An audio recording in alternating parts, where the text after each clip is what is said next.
बिस्मिल्लाहिर्रहमानिर्रहीम। अस्सलामु अलैकुम dear students, I am professor Waqar Ali. आज हम lecture number 9 chapter number 5 arrays and strings में से स्ट्रिंग इनिशियलाइजेशन को डिस्कस करेंगे। लास्ट लेक्चर्स में हम देख चुके हैं कि स्ट्रिंग क्या है। हमने डिस्कस किया था कि जी कलेक्शन ऑफ कैरेक्टर्स जिनको डबल कोट्स में लिखा जा रहा होता है वो क्या कहलाता है, आपका स्ट्रिंग कहलाती है। और जब हमने फर्दर डिस्कशन की थी तो हमने ये बात की थी कि जो कलेक्शन ऑफ कैरेक्टर्स है इसे स्टोर करने के लिए वन डायमेंशनल कैरेक्टर एरे का होना जरूरी है। ये दोनों चीजें हम लास्ट लेक्चर्स में बड़े अच्छे तरीके से, बेहतरीन तरीके से डिस्कस कर चुके हुए हैं। फिर हमने उनकी रिप्रेजेंटेशन देखी थी कि जब भी हम कोई कैरेक्टर एरे के अंदर स्ट्रिंग को स्टोर करते हैं तो क्या होता है कि जी जब आपकी स्ट्रिंग एंड हो जाती है तो उसके एंड पर एक नल कैरेक्टर प्लेस होता है, जो नल कैरेक्टर \0 से रिप्रेजेंट किया जाता है। और वो \0 कोई यूजर जोन से प्लेस नहीं कर रहा होता, बल्कि आपका सिस्टम जोन से है वो ऑटोमेटिकली उसे प्लेस करता है और वो ये बताता है कि यहां पर आपकी स्ट्रिंग क्या हो चुकी है, एंड हो चुकी है। उसकी डिस्कशन भी हमने की थी कि \0 इसलिए प्लेस किया गया था कि वो ताकि आपके बाद की जो मेमोरी लोकेशंस जो कि रिजर्व की गई थी स्ट्रिंग के स्टोरेज के लिए ही, अगर उसमें स्ट्रिंग जो हम स्टोर कर रहे हैं उसका साइज आपकी टोटल स्टोरेज कैपेसिटी से कम है तो फिर क्या हो, फिर जो रिमेनिंग आपकी स्टोरेज कैपेसिटी है जिसके अंदर कोई वैल्यू असाइन नहीं की गई, उसको क्या होना चाहिए, उसको एक्सेस नहीं करना चाहिए जब हम स्ट्रिंग की वैल्यू को डिस्प्ले कर रहे हो। बात क्लियर होगी। अब आज का जो टॉपिक है वो बेसिकली क्या है कि हम स्ट्रिंग को इनिशियलाइज कैसे करते हैं। देखिए, हमने इनिशियलाइजेशन की बात करें तो हमने क्या वेरिएबल इनिशियलाइजेशन होती है, फिर हमने बात की एरे इनिशियलाइजेशन होती है जिसमें one dimensional, two dimensional array की बात की, जिसमें हमने इंटीजर और फ्लोटिंग पॉइंट एरे की इनिशियलाइजेशन की बात की। कहते हैं same like integer array, same like floating point array, आपकी कैरेक्टर एरे जो सी होती है अगर आप उसे at the time of declaration कोई वैल्यू असाइन कर दे तो क्या कहलाएगी, आपकी इनिशियलाइजेशन कहलाएगी स्ट्रिंग। हमने ये बात की थी कि स्ट्रिंग क्या होती है। स्ट्रिंग क्या था, कलेक्शन ऑफ कैरेक्टर्स।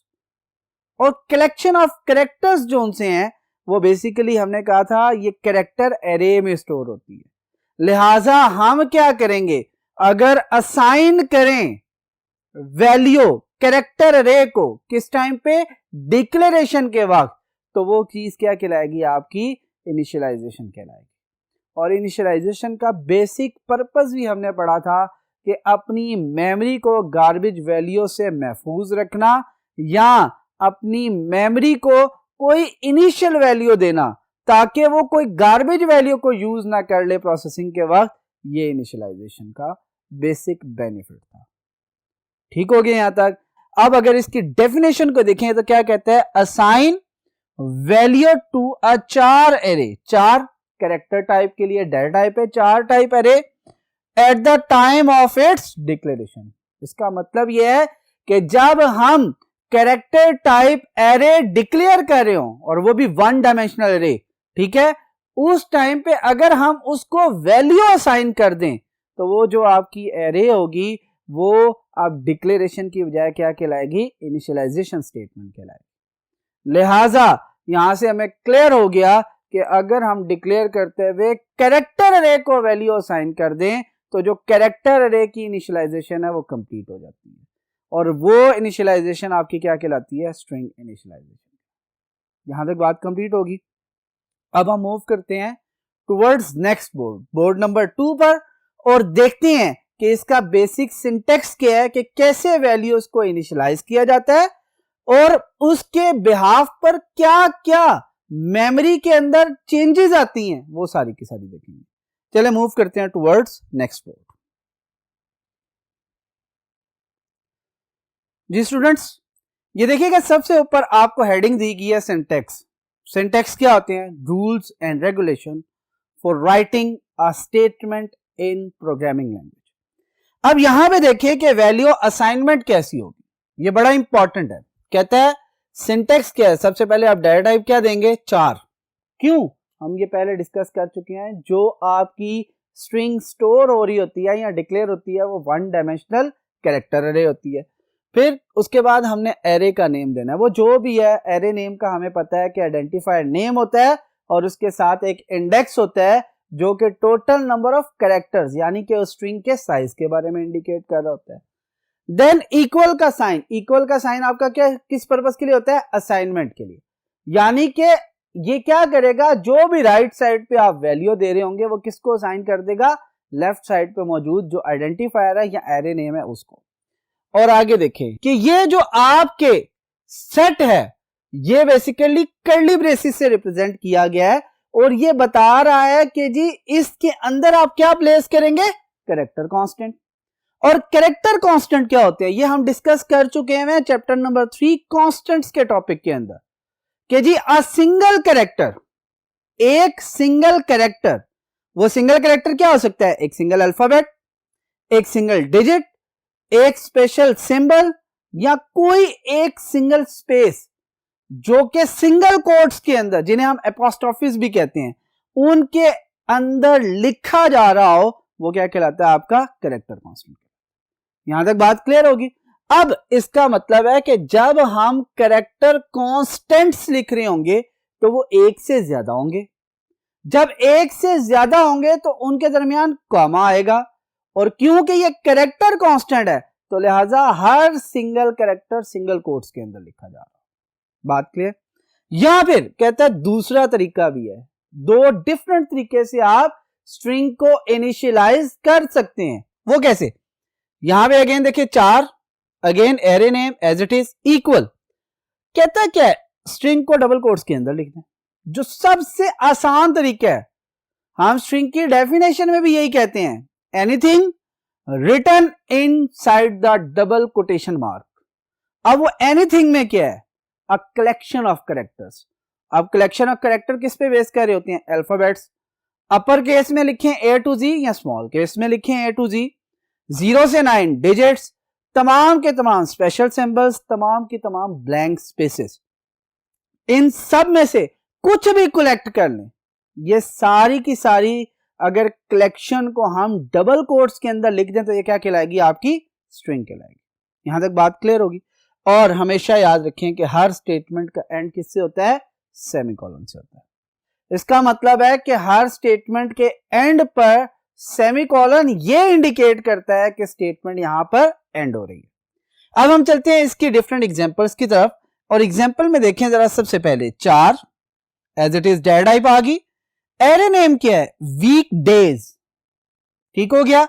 साइज में क्या लिखा है, मैक्सिमम 10, यानी कि जो डेज हैं वो तो 7 ही हैं, लेकिन उन डेज को अगर नेम लिखे जा रहे हो तो उनमें जो लेटर्स हम इस्तेमाल कर रहे हैं वो मैक्सिमम कितने हो सकते हैं, 10, ठीक है। और वैल्यूज क्या असाइन की है, पहला वे जिसमें हम क्या लिखते हैं, सेट मेथड, जिसमें हम सेट की फॉर्म में लिख रहे होते हैं। हमने लिखा s for example single quote के अंदर कॉमा u, सिंगल कोट में n, सिंगल कोट में d, सिंगल कोट में a, सिंगल कोट में y, सिंगल कोट में, और हर एक के दरमियान क्या है, सिंगल कॉमा। कहता है it's a one of the method कि आप क्या कर सकते हैं कि जो सिंगल सिंगल कैरेक्टर है उन तमाम सिंगल सिंगल कैरेक्टर्स को क्या कर सकते हैं, सिंगल कोट्स के अंदर लिखिए और सेपरेट करते जाएं कॉमा के साथ। और कॉमा से जब सेपरेट कर लें तो याद रखें इनको इनक्लोज कर लें कर्ली ब्रेसेस के अंदर। कर्ली ब्रेसेस क्या बनाती हैं कि ये कंप्लीट सेट जोन से है वो किसको मिलना चाहिए, इस एरे को, जिसकी मैक्सिमम साइज क्या होगी, 10। बात क्लियर होगी यहां तक। अब आगे चलते हैं। कहते हैं इसी चीज को अगर हम दोबारा लिखें तो क्या होगा, या डिफरेंट वे से लिखें तो क्या होगा, 4 वीकडेज 10 इक्वल, ये क्या था, SUNDAY day, Sunday, as it is, एक ही दफा में लिखा डबल कोट्स के अंदर। जो आप डबल कोट्स के अंदर लिख रहे होते हैं वो क्या कहलाती है, आपकी स्ट्रिंग कहलाती है। और एंड क्या हुआ, सेमीकोलन। एक और मेथड है जिसका तज़किरा हमने ऊपर नहीं किया, लेकिन जब हम 1 डायमेंशनल अरे और 2 डायमेंशनल अरे पढ़ रहे थे तो उसमें यह तस्करा किया गया था, स्पेशली वन डायमेंशनल अरे के अंदर। हमने क्या कहा था, हमने कहा था डाटा टाइप मेंशन करें, अरे का नेम मेंशन करें, साइज मेंशन करने की जरूरत नहीं है, बल्कि इक्वल करके वो वैल्यू दे दें। क्या होगा, ये जितने भी नंबर ऑफ कैरेक्टर्स हैं उनको काउंट करके इसमें क्या कर देगा, ऐड कर देगा बैकएंड पे कंपाइलर खुद। यानी कि वो ये इंडिकेट कर देगा कि मेमोरी के अंदर टोटल नंबर ऑफ जो बाइट्स हैं वो कितने रिजर्व होंगे। अब जरा यहां पर देखें, SUN 3 ये लेटर हो गए, DAY 3 ये लेटर हो गए, बट मेक श्योर एक कैरेक्टर कंपाइलर ने, सिस्टम ने खुद भी ऐड करना है, that is your null character, that is \0। और जब \0 आता है ना, तो इसका मतलब है वो सिस्टम ऑटोमेटिकली ऐड कर रहा है, और जब ऑटोमेटिकली ऐड करेगा तो 6 कैरेक्टर ये हो जाएंगे और 1 कैरेक्टर आपका जो सिस्टम ऐड कर रहा है। लिहाजा जब बैकएंड पे वो नंबर ऑफ बाइट्स को रिजर्व करेगा तो वो 6 नहीं होंगे, बल्कि यहां पर क्या आ जाएगा, 7। यहां तक बात क्लियर होगी। अच्छा, अब इसके बाद एक और चीज, वो एग्जांपल हम जरा लिखते हैं, उसको जरा सॉल्व करते हैं ताकि आपके लिए आसानी। एग्जैक्ट यही स्टेटमेंट में लिख रहा हूं, 4 वीकडेज 6 इक्वल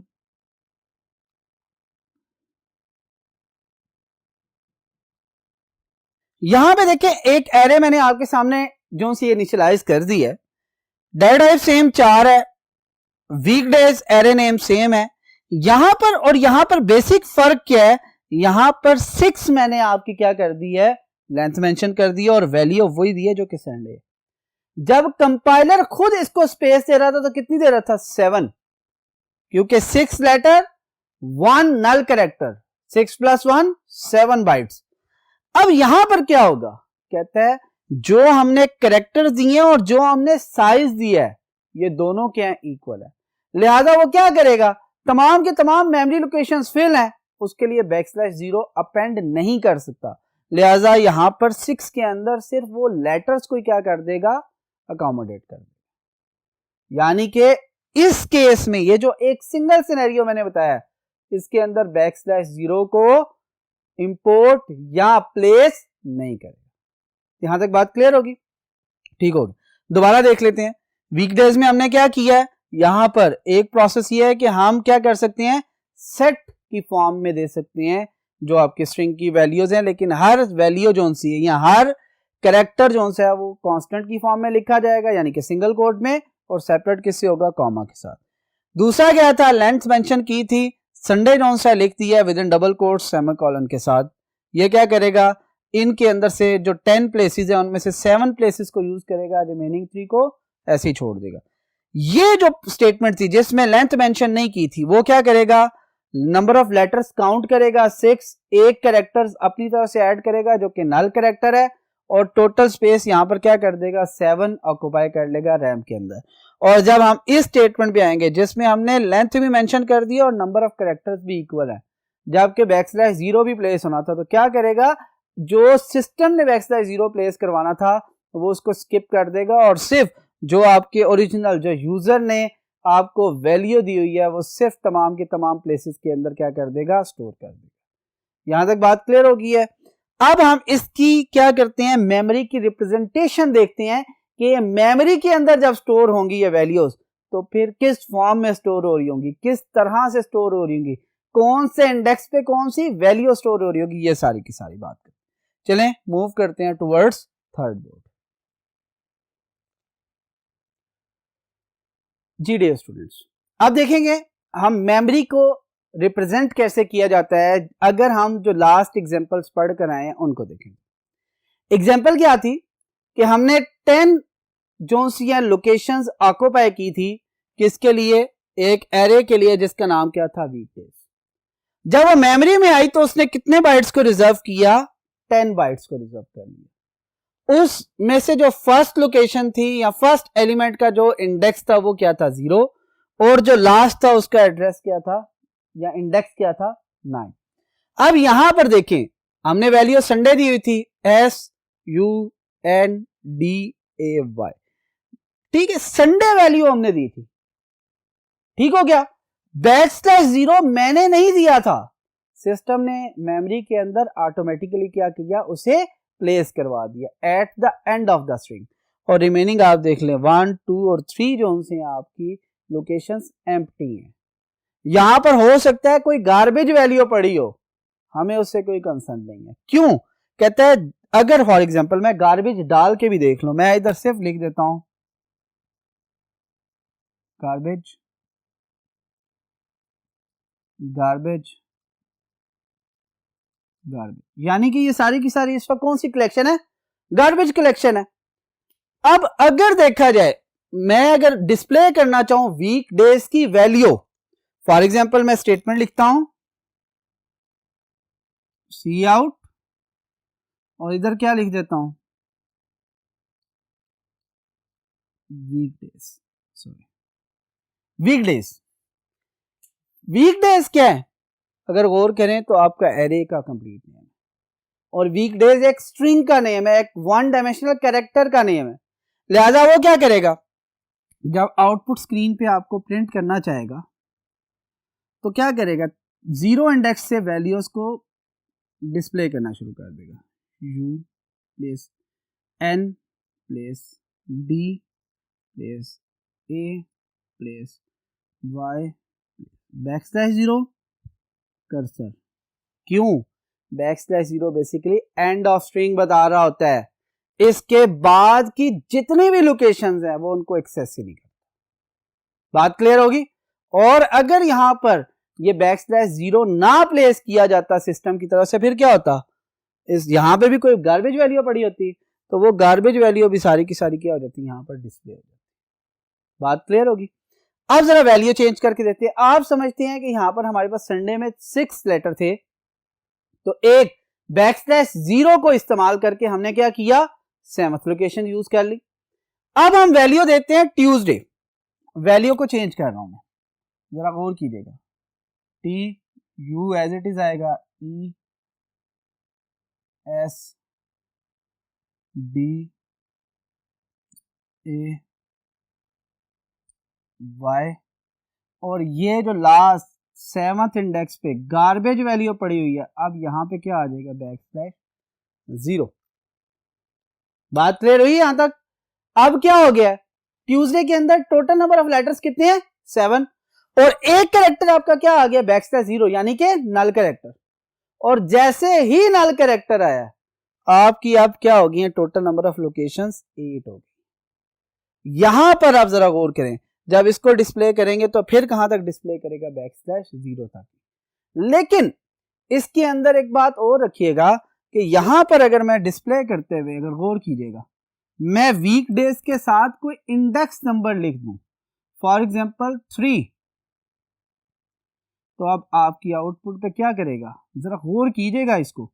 जब मैंने सिर्फ वीकडेज लिखा था, इसका मतलब था पूरी की पूरी स्ट्रिंग। जब मैंने स्पेसिफिक इंडेक्स लिख दिया है, कौन सा इंडेक्स लिखा है, 3 के ऊपर वैल्यू क्या पड़ी हुई है,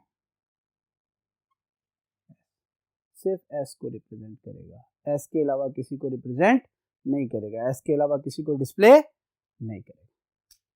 यहां तक बात क्लियर होगी। उम्मीद है बेटा कि आज का लेक्चर आपको समझ आया होगा। इंशाअल्लाह नेक्स्ट लेक्चर में आपसे फिर मुलाकात होगी। Thank you, Allah.